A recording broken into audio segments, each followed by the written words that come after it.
It's 10 o'clock, so we'll get started. Hello. My name is Pete Krawczyk, and this talk is on JavaScript and jQuery and HTML5 for Perl developers. I am a web developer for a book wholesaler in the Chicago suburbs. And what I'm hoping from you is that you know Perl and that you know some HTML, some CSS. You may or may not know some JavaScript. That's okay. You know, if you have done some serious programming with JavaScript, you probably won't get too much out of this talk specifically. But of course, you're always welcome to listen in. So that's the base that I'm expecting you to work from. So just a quick show of hands here. How many people have worked with JavaScript in the past? Okay. How many people have worked with jQuery? Okay. So, wow. Okay. Well, I was expecting more of a beginner audience, to be honest, so we'll just go forward with this. So, yes? Okay, very good. Very good. All right. So here's the roadmap, and as you can see at the top of the slides, I have a URL for the source code to look through. I'm going to start with a Perl-based to-do list app. It's written in HTML4. It's a very simple point-click, form-based, running as a CGI file. We're going to change the HTML, clean it up so that it is HTML5 validated. Then we're going to introduce some JavaScript and some jQuery to it to do some simple tasks. Then we'll eventually create a JSON backend to do some AJAX query for the data transfer. And so by the end of this, we will have an app that does an AJAX post, but also works independently even if the AJAX isn't available. So one warning, I'm trying to jam a lot of stuff here into basically a 45-minute talk. So we will be moving at ludicrous speed. That's why the code is distributed ahead of time. That's why the slides are distributed ahead of time. If you have questions, feel free to ask. But I'm not really going to be walking through the code line by line. I'm just going to be hitting highlights as we go. You can look at it. You can download the code and follow along as well. Again, there are the links. Both those links are the same. You can go get the code and the slides. They'll be available after the talk. They're already on the talk page for the conference, so you don't even have to copy it from here. You can go to the schedule page and find the link to download there. As I also said, I have a thumb drive. If anyone isn't on the wireless for whatever reason, raise your hand. I'll bring that around, and you can get the slides from me. So a couple notes on that code. I'm going to give you the standard demo app caveats. There is no security in this. It's not. It's checking for error conditions, but it's not intended for multi-user people. It's a very simple app just to illustrate the concepts that I'm going to be touching on today through the talk. There are some Perl prerequisites to be run. Inside the tarball, there is a check prerequisites script that will check and see if you have the modules necessary to run. If you don't, inside the tarball, I have actually placed a copy of the module off of CPAN, so you don't even need to go out to CPAN and get it. You can just get it out of the tarball. Also, this assumes you're running through a local web server, so if you have a local web server, you might need to let it run CGI programs. You might have to add a handler for that or whatnot. That's beyond the scope of this talk. So just to start off, let me demonstrate what the app currently does here. It is a very simple to-do list, and it allows somebody to set a priority, set a task summary, and a description. So for example, today I am going to attend more talks. See schedule for details. Okay. I'm going to go to game night tonight. I need to give my talk.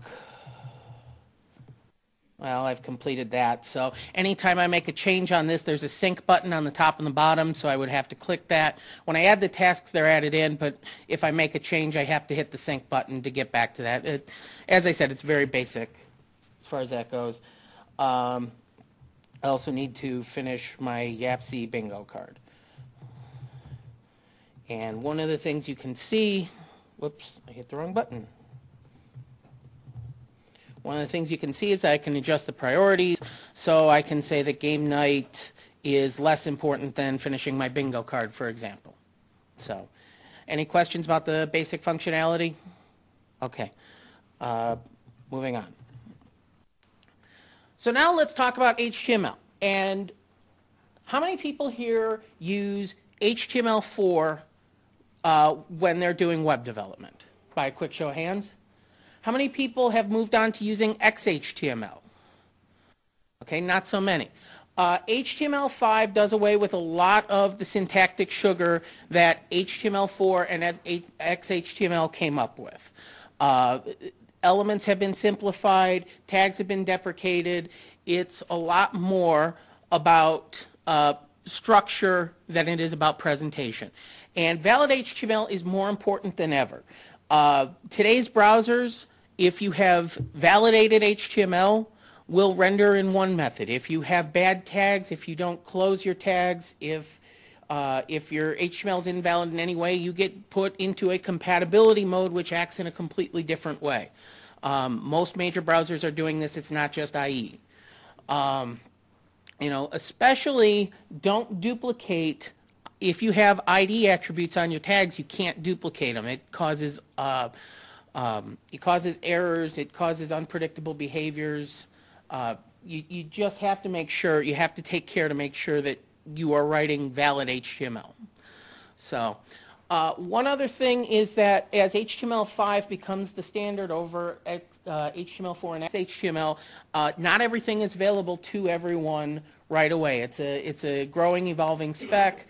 You know, not everybody has inline video now. Not everybody has all the other things, the canvas element, for example.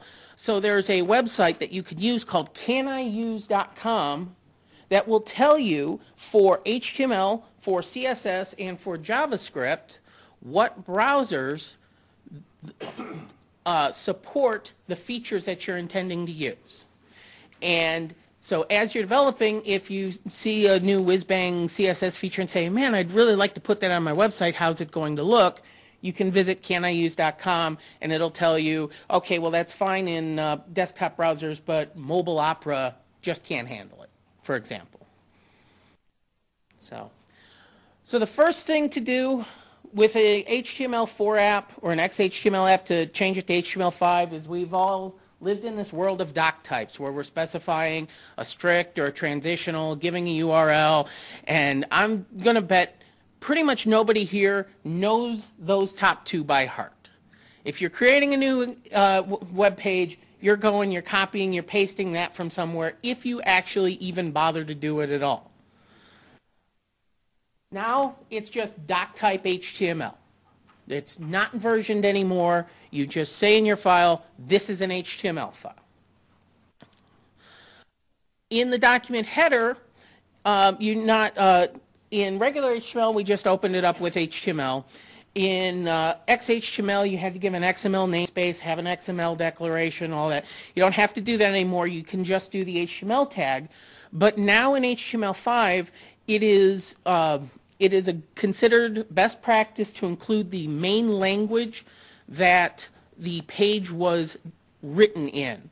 That doesn't necessarily mean the page that, or the language that all the text on the page is in, because you may be mixing text. You may have a translation from a different language. But that is meant to give syntactic clues to the browser as to how to handle the rest of the content. So for example, if you say the language is Arabic, it's going to know that in general it's going to be rendering from right to left. In the old days when we had HTML files and if you didn't configure your content types in the browser, you'd have to put a meta tag in your page in order to say what kind of content was in it. That tag has been simplified. So HTTP equiv, most of the most common things have received meta tags of their meta tag attributes of their own. So in this case, meta care set, ISO 88591. If you're doing anything modern, you're probably using UTF-8 or some other character set, but this is generally how you do this now. The meta declaration does have to be in the first 1,000 characters of the page. It's even better if your web server can send back in its headers what that content type is. But obviously, we all have different setups. We all have different sysadmins who may or may not be willing to help us with this. So that's why that goes in the page sometimes. So in HTML4 and XHTML, you had to tell it what kind of script or style sheet you were going to put into your page. Scripts especially because not only did we have JavaScript, we had ActionScript, we had ActiveX, we had all sorts of different types of scripting languages that we could add into our HTML page. In HTML5, the rule has been set down. If you have a style tag, it's CSS. That's all that goes in a style tag. If you have a script tag, it's JavaScript. That is all that goes in. If you have a type attribute for either one of those are the values they have to be. They can't be anything else. You can't even specify that you're using ActionScript anymore. It has to be JavaScript. And so with this with all these changes to simplify tags, the presentational markup has been taken out of HTML5. So you have your markup for structure, which includes your tables, your text paragraphs. You can even put emphasis, what we used to call bold and italic, which are now strong and emphasize, EM. Those are considered part of structure.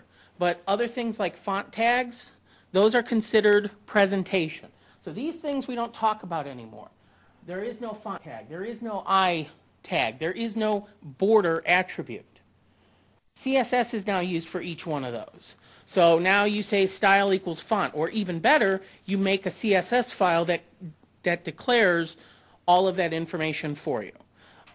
Tables and such are now styled through CSS as well. You don't have a border, you don't have a cell padding, you don't have a cell margin. It's expected that your CSS is going to take care of that for you. In HTML5, there are no more frames. The frame sets have been thrown out.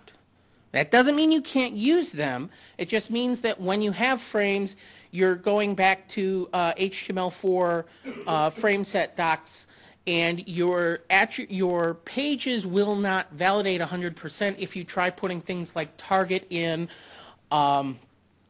However, you can still accomplish some of those things with JavaScript. Generally, CSS support in the browsers has come such a long way that frames aren't really needed so much anymore, which is why that has been deprecated. Now, as far as HTML5 goes, as I said, it's a complicated spec.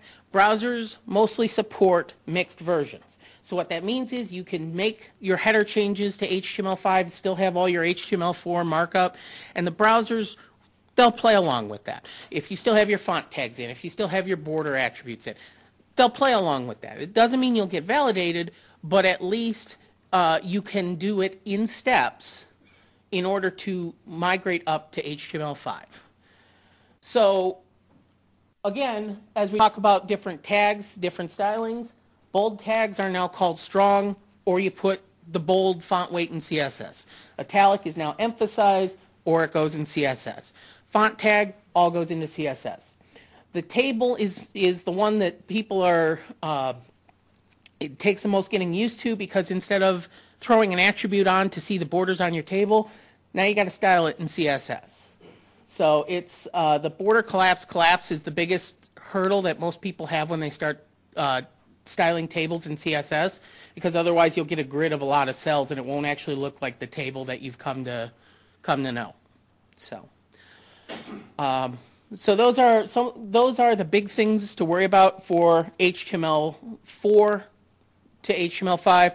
In XHTML, everyone remembers you had to have self-closing tags for things like images and inputs and metas, and anything which was not a container element had to be self-closing. That's not the case anymore. You don't have to have the self-closing tags, and in fact, you can have valid HTML5 without actually closing your tags. So it's become, in a way, it's become a lot less strict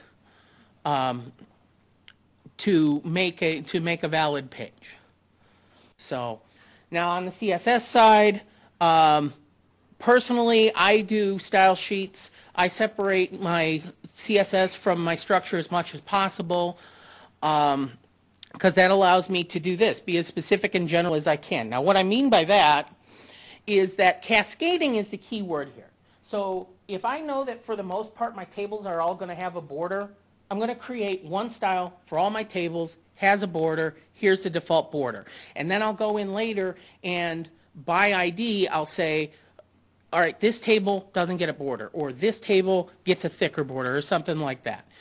CSS really allows you to mix and match things like that pretty simply. So another good thing about using the CSS for presentation is that it allows you to degrade gracefully. It's really easy to zap CSS and see what happens in an environment that's not as rich as the desktop that you're most likely developing on. Mobile browsers aren't as full-featured. Everything has a browser now. Your game consoles have a browser. Your phone has a browser. You know, the Nintendo DS has a browser. You know, making sure that your content is available to everybody is an important thing these days. Don't get cute. If your CSS if everything in your CSS is an ID declaration with everything that you've got, then you've defeated the whole point of having a separate style sheet. And CSS does need to be validated too. The W3C has a nice validation engine that you can run your CSS through. It's especially important, as we'll find out later, because when we start talking about jQuery, JavaScript, and all that, and these things depend on CSS classes, if your CSS isn't valid, your page isn't going to work the way that you expect. So, any questions on that? All right, so now here's the HTML5 demo, and you'll see that I have the same. It looks close to the same, but it's not quite. The borders are a little bit thinner in. But other than that, it's basically the same. It's basically the same page. Every correction that I showed you in the slides has been made to the HTML. Those are the only things that have been done between the last slide and this slide, and it still works. It still works exactly the same. So if I switch those around, it still works just the way we expect. So I removed the presentational HTML attributes. I added CSS classes with a style sheet in the header, and I simplified things like the doc type. And all those slides that I showed you earlier, those were all changes that I had actually made inside the app. So, any questions? Okay, moving on. Let's talk JavaScript. And I know that there's a lot of people in the room who have worked with JavaScript and jQuery. But for those of you who haven't, JavaScript is a world that is primarily dependent on event-driven programming. And it's a shift. If you've mostly written web apps that are sequential, they expect their prerequisites to be ready, they know what the state is every time you go into a subroutine, and that. The world of JavaScript is not like that. It's mostly based on clicking on something or changing a drop-down or typing in some text. In JavaScript, in Perl, we declare our variables with my and r. In JavaScript, we declare them with var. There are no sigils on variables, which gets interesting when we get to jQuery. I'm sorry? A sigil? That is the $sign on the front of a variable, or the @ sign, or the % sign. So, in Perl we preface with the $sign so that we know that that's a scalar variable of some sort. In JavaScript, it could be an array, it could be an object. Actually, it is an object because everything in JavaScript is an object. So there is no need to have any sort of a type system immediately attached to every variable. Text strings are objects. Numbers are objects. everything in JavaScript is an object, which means that a lot of the things that you expect to do that we have different methods for, like length and substring and all that, you don't actually call them independently. You call them off of an object. Scope in JavaScript.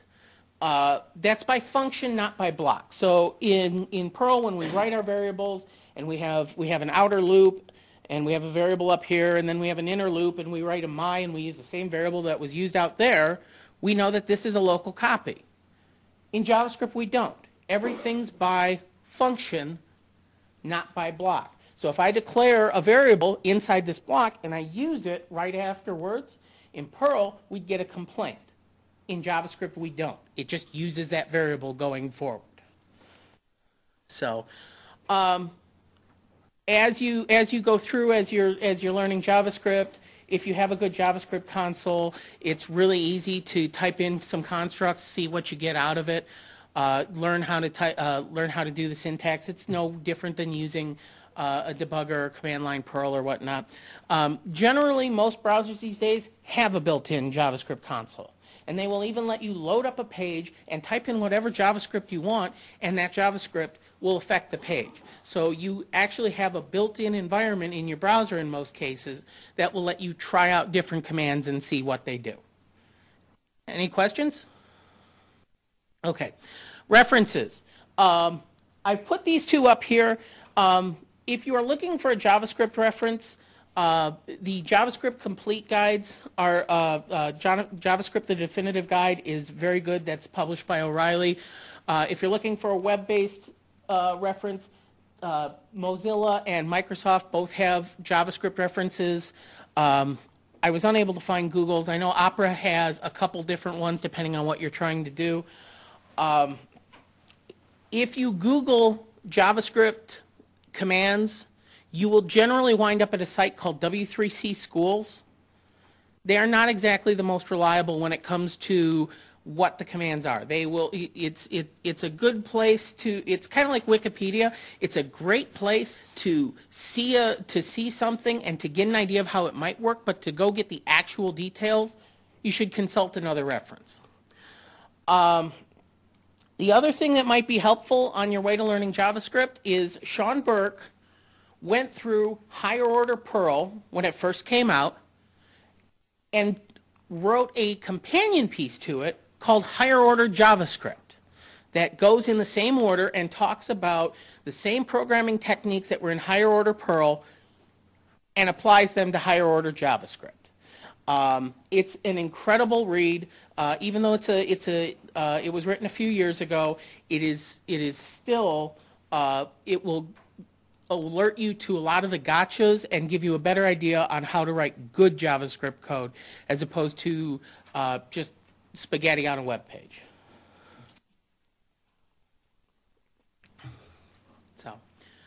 So as I said earlier, JavaScript is based on events. Most JavaScript is triggered by events. Some JavaScript gets triggered inside your page as a condition of loading, but most of your useful JavaScript will happen when things are clicked, when things are on focus, which is like when you click on a text field, enter some data. On change, which is when you have the drop down in our to-do list and you change it from 2 to 3, that's an on change event. There's on submit, so you can do things to a form just before it gets sent off to the server. When you're doing all these things at events, return values are important. So if you return a true value, it tells the browser to continue with whatever action was in process. If you return a false value, it tells the browser to stop proceeding. So for example, if I have a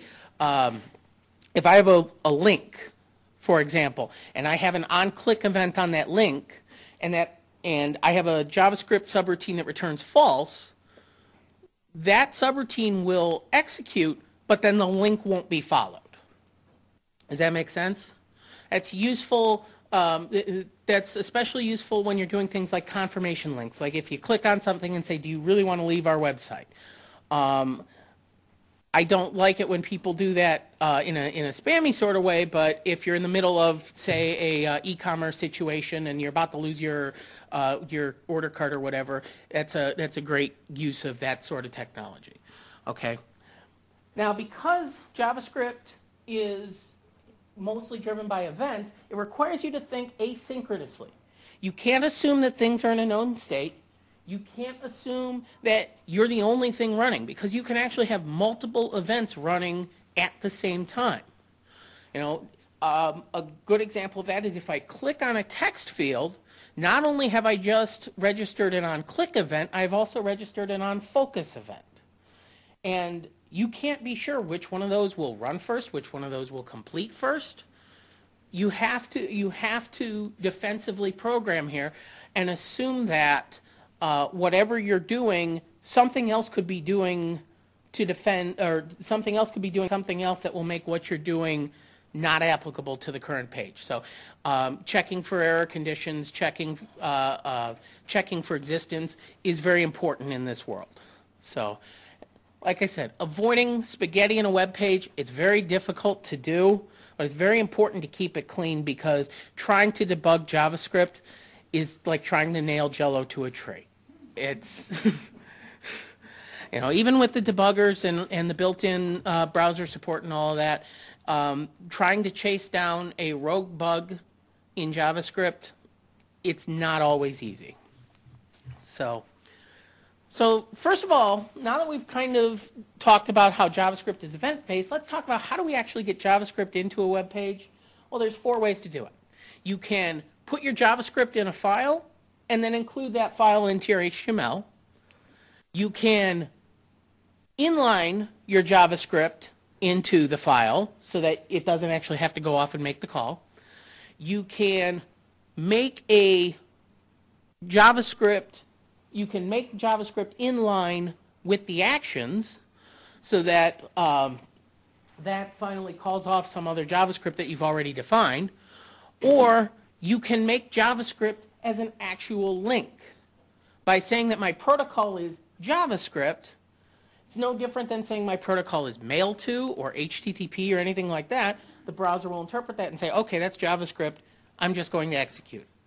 So you can use any of these 4 methods to include your JavaScript. Most of the time, personally, I'm going to use methods 1 and 3. We'll talk about that in a second. Again, inlining or including JavaScript. It's kind of the same debate that you have when you're talking about a module versus a script. Okay, if you write your code so that you have a module that then you pull in and you're using in a program, you know, you have your library routines and then you have what you actually use. That's nice, that's clean, that's easy to follow. If you just try and inline everything in the same file, oftentimes it's tough to get through. You know, trying to wade through a 2,000 line file is not fun. True story at work, we have a 12,000 line file right now that has no functions in it. And that's normal in the HTML JavaScript world these days. And you know, separating these things out and keeping them in order is very important. The downside to this, though, is that if you inline everything, your page size goes up. So you take and you push everything off into a file. But now you have a browser cache issue. And if you change your JavaScript, you have to make sure to reload your page, hold down your shift, hit your reload, so that you get the latest version of your library. Now in production, that's not going to be difficult. But in development, you're going to be tearing your hair out at some point because you're not working with the code you thought you were working with. In those cases, it may be helpful to version your file name, because then at least when you change it, you can just update version number, move forward, and you know that you're working on the current code.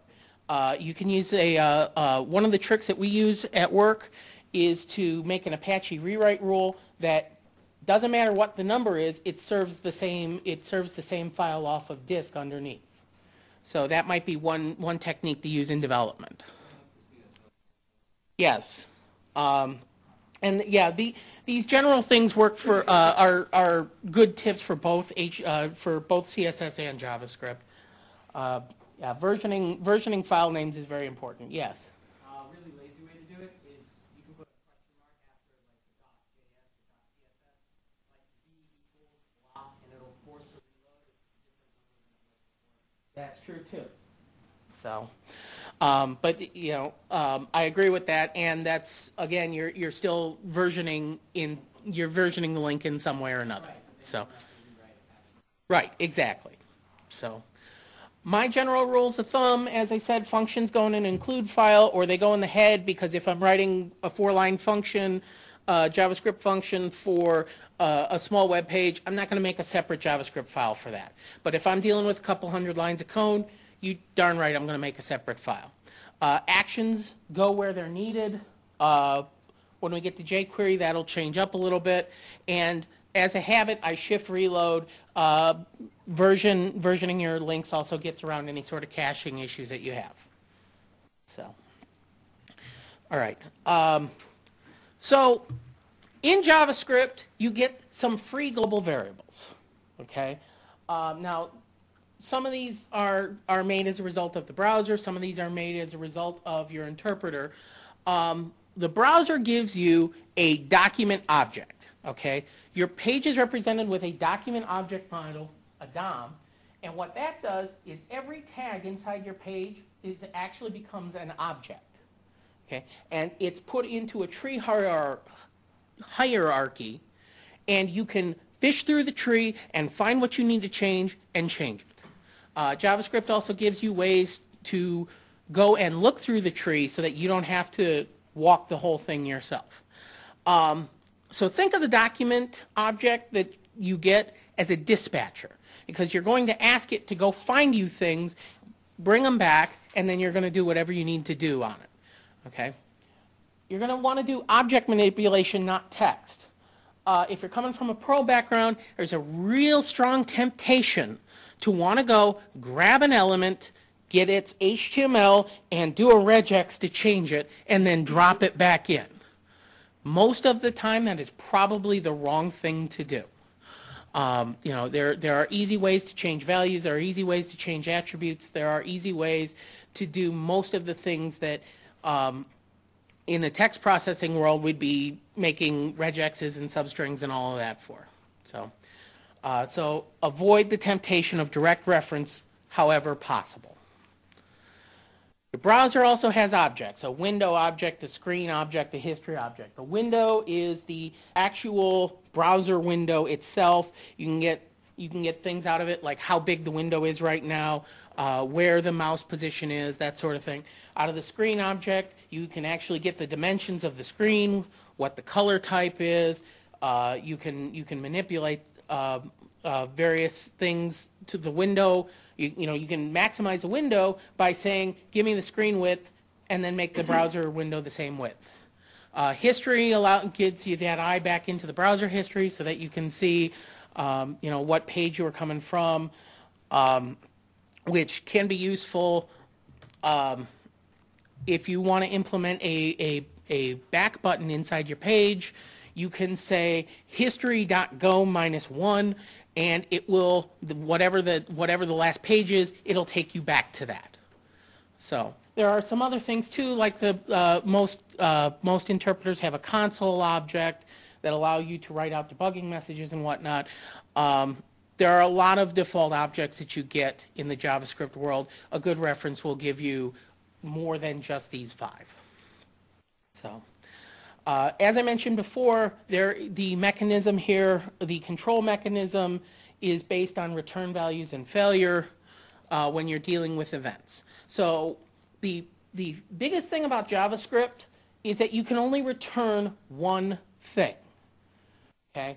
In Perl, we can return a 10-element list as the result of an array. Or as the result of a call. If you ever call caller, I think you get 14 things back, for example. You don't just get an array ref back. And in fact, you can return different things in Perl based on whether you want an array context or a scalar context coming back. In JavaScript, you only get to return one thing. Sometimes it'll be a Boolean, sometimes it'll be an object, but you only get one. So when you're writing subroutines that are expected to be controls, you return true or false based on whether you want whatever that default action is to continue. Okay? So if I click on a link and I return true, I'm going to keep going. If I return false, I'm not.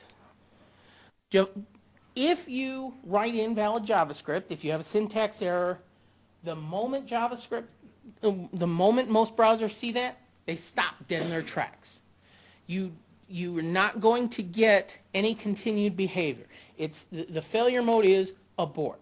Now there are ways to basically do what Perl considers an eval, to try out your syntax, but for the most part, JavaScript sees an error, it bails. You don't really get cleanup. You don't really get big warnings. You just get bailing. So knowing how to debug as you progress beyond basic JavaScript is very much a must. As I said earlier, the browsers have built-in consoles, they have breakpoints, they have all of that sort of thing. Throwing alerts and warnings into the console log and all that will help you get to the root of the problem quicker.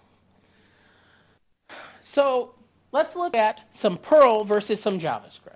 And I've made a mock Perl object called document here to represent the document object that the browser gives us. And if you're following along in the code, we are in the, this is in the first.js directory. There's an example.pl.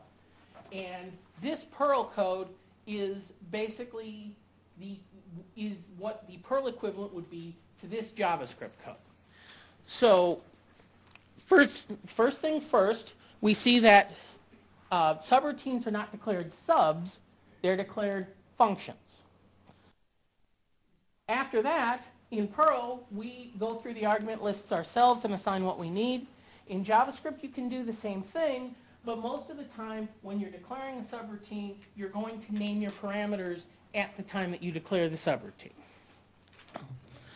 And as you can see here, with the variable declarations, I have all my sigils. I have 4 different variables that I'm declaring.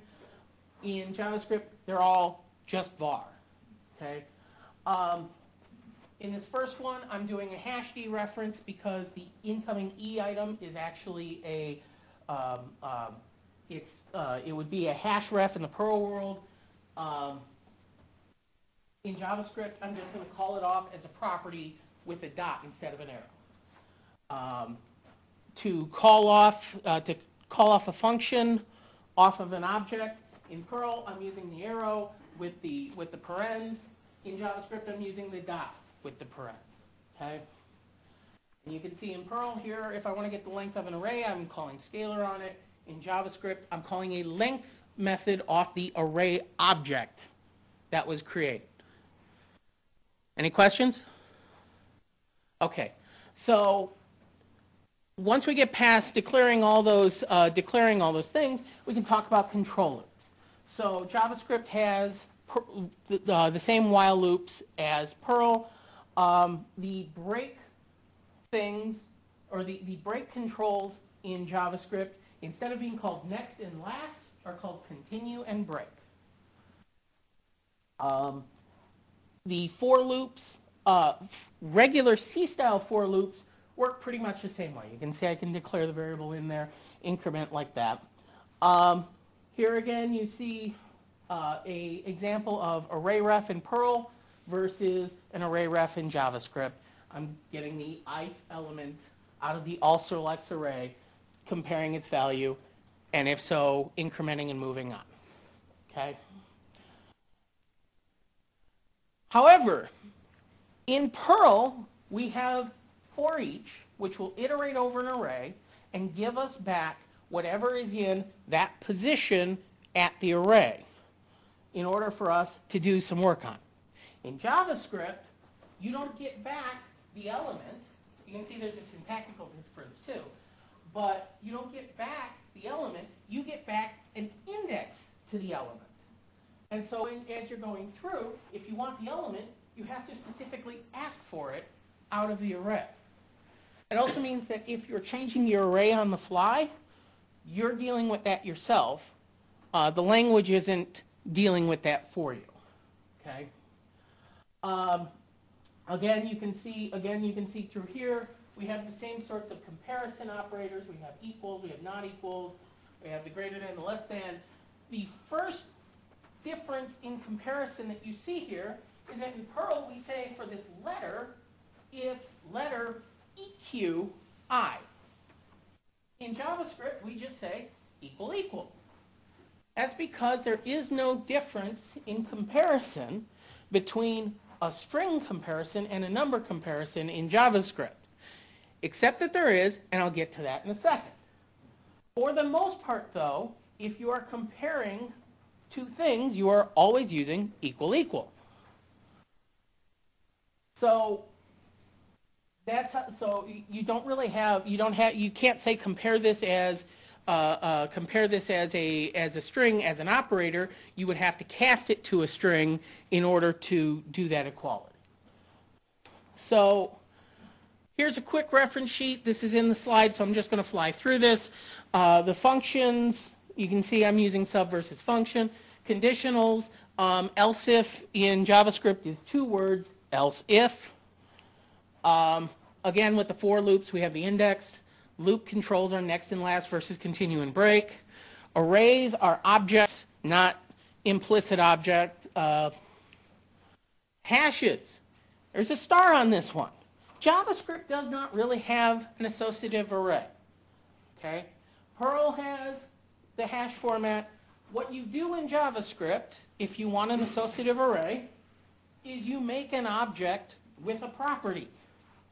And that's how you get your hash. It's kind of a hack, but it's available and people do use it. So you have this object running around, it's basically an anonymous object that acts as if it is a hash. This is what I was talking about with equality. In Perl, we check things if they're numbers or if they're strings. In JavaScript, you have weak type comparison and strong type comparison. The difference between the two is if I have the character number 1 here and the number 1 here, in weak typing they will be the same. In strong typing they will not, because one is a string and one is a number. So you do have to worry about, if you are looking for a Boolean comparison or something like that, you're generally going to be using your strong typing. But for the most part, everybody uses weak type comparison checking. Your increments are generally the same as they are in Perl. If I'm doing a ++, that's normal. JavaScript has not all of the same things that Perl does when it comes to the secondary to the self increment operators, like plus equals, has minus equals, times equals, divides equals, but there is no, for example, defined equals in JavaScript. Oops. Comments in Perl, we're either using pound signs or we're using pod sections. In JavaScript, you have C-style comments, you have the double slashes for single line comments, and you have /* for multi-line comments, and that ends the multi-line comment. Okay, any questions on those? Okay, so here are some other things that you have to be aware of that are different between Perl and JavaScript.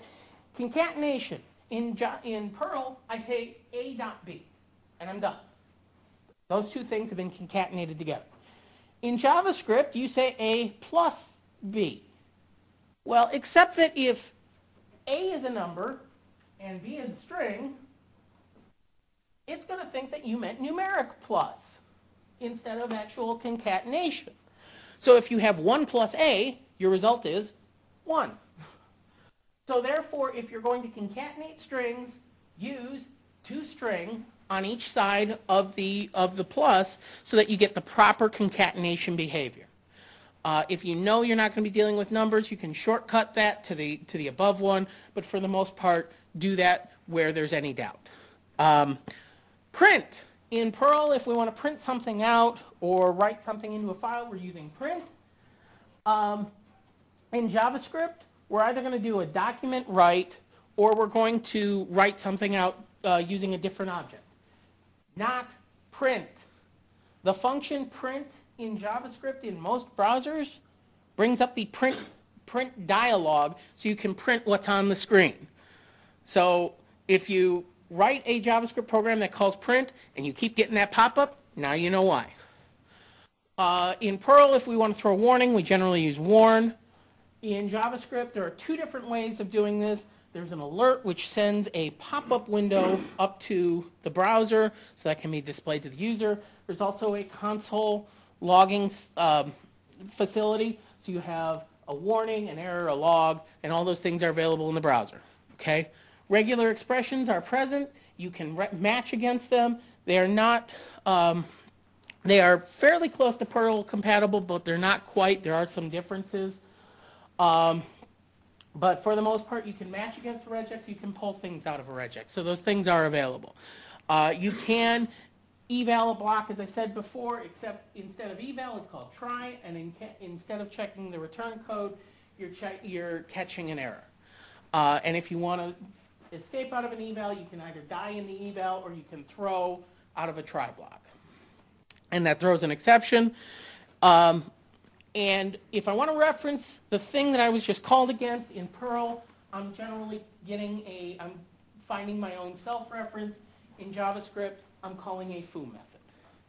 Or I'm calling off of the this object, which is a default created object anytime that I'm running. This means if I'm in my DOM and I've called something off of this, an element, this will be populated. So I'm going to show you this. I've added, all that JavaScript actually came out of the to-do list here. It's in the source. And all I did was, if I want to move up, go to game night now, instead of doing 3, and I do 1, you can see that now all the priorities dynamically change. So, and then I can synchronize that, and there we go. And that's all that JavaScript's doing. So I can see I'm getting short on time here, so I'm going to speed through most of the rest of this here. Again, you have the slides. So let's talk jQuery really quick, because once you have the basics of JavaScript, jQuery is pretty easy to pick up.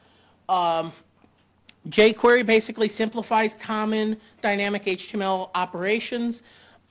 It lets you, it handles cross-browser compatibility for you, so if something works in one browser and doesn't in another, if there's a jQuery method for it, it'll figure out a way to get it done. It's easy to write set operations. Now, what I mean by set operations is if I have 20 divs, for example, that are all part of the same class, it's really easy to write one thing that'll affect all 20 at once.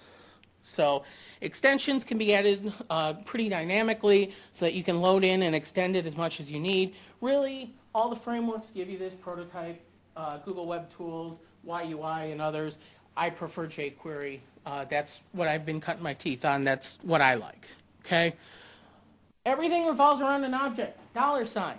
So if you're a Perl programmer and open up a jQuery and you see all these $signs, you think, boy, I'm at home here. No.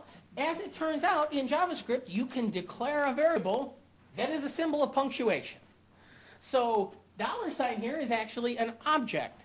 It could be called jQuery. It could be called Q. It could be called whatever you want. They called it $sign because that had the lowest chance at the time of conflicting with other people's JavaScript, so it made it easier to mix things in. Okay? As I said, you're going to think set operations like SQL, so you can select 20 divs at once and make something happen. jQuery is mostly built around callbacks and anonymous functions, so you have those things which allow it to quickly take the same function and apply it multiple times. jQuery.com is an awesome reference, has a lot of examples, a lot of documentation to help you get up to speed. So the big thing about jQuery, though, is that you can't really do anything until your browser is ready with the page. Because until your browser has the whole page and has rendered it, you don't really have a document object model. It doesn't build it as it goes. It builds it once and gives it to you when it's done. So jQuery gives you a helper called document ready. And it's the same thing as if you had a body onload. Okay? This would, at the time that the document was finally loaded, it would run some JavaScript. Document ready basically hijacks body onload in order to do that. It can be called multiple times. So you don't just have to have one. You can have 20 sections of these document readies, and they'll all execute. Okay? jQuery uses CSS selectors at targets. This is why CSS validation is important. So if I want to append something to the body, I can append HTML to the body. If I want to hide a div, I hide a div. But I'm selecting all these things. I'm selecting all the body tags. I'm selecting all the divs with a class and notes. Or I'm selecting the table that has an ID of task rows. Okay? And so I have these 4 input fields in the HTML in the AJAX directory of the examples. So now what these do is when I add a new task, these are the 4 fields that represent the new task that's being added. On the document ready, I'm going to have a function. It's going to add in the task. When I do that, then I'm going to save the values. I'll duplicate. So I'll go through, I'll select each value that's currently sitting in one of the cells of the added task. And then I'm going to go through, I'm going to duplicate a task row, and I'm going to append it to the document. And without submitting, I've now added a new to-do task to my page. So an example of that is that if I want to finish up the talk, I can do that now. What you didn't see is that I didn't actually make a browser call here back to the server. If I shift reload this, you'll see that it's gone because I didn't actually synchronize it. If I put it back in and I synchronize, there it goes. Okay? So all the code is in there. So that's how the jQuery works, and you add that in. All right. So really quick, I'm going to fly through here. With AJAX, as far as AJAX goes, it stands for asynchronous JavaScript and XML, except these days most people aren't doing AJAX with XML, they're doing it with JSON. JSON, if you're not familiar with it, is YAML. Believe it or not. All valid JSON is valid YAML. Not all valid YAML is valid JSON. So what you do in the old days, you'd have to monitor the call back to the server yourself. These days, you use jQuery, and it gives you all the built-in methods automatically. But be prepared to have a fallback. Maybe your service is unavailable. Maybe you just don't. Maybe it's got a server error or something. And some browsers aren't going to have these JavaScript capabilities, so you want to be compatible with them too. If you're using IE7 or a couple mobile browsers, you have to have an extra include for JSON. There's a JSON file inside the code that was distributed. It's the JSON2 module. You can Google for it. And what it does is if your browser doesn't have a JSON built in, it gives you one. So on the Perl side, here's a default JSON service. It returns a hash. That's all JSON is it's basically a hash ref. As far as transferring data goes. And then on the JavaScript side, I take and I make a JSON function that posts back to, up at the top, that posts back to that URL with this data, and when it gets back a response, then it will run this function, and if it didn't succeed, it returns that error. Okay? So I have the app demo that would demonstrate that. I'm going to skip over that. If you strip, the final directory in there is called AJAX Node.js. If you strip all the scripts out at the very end, you will notice the app still works.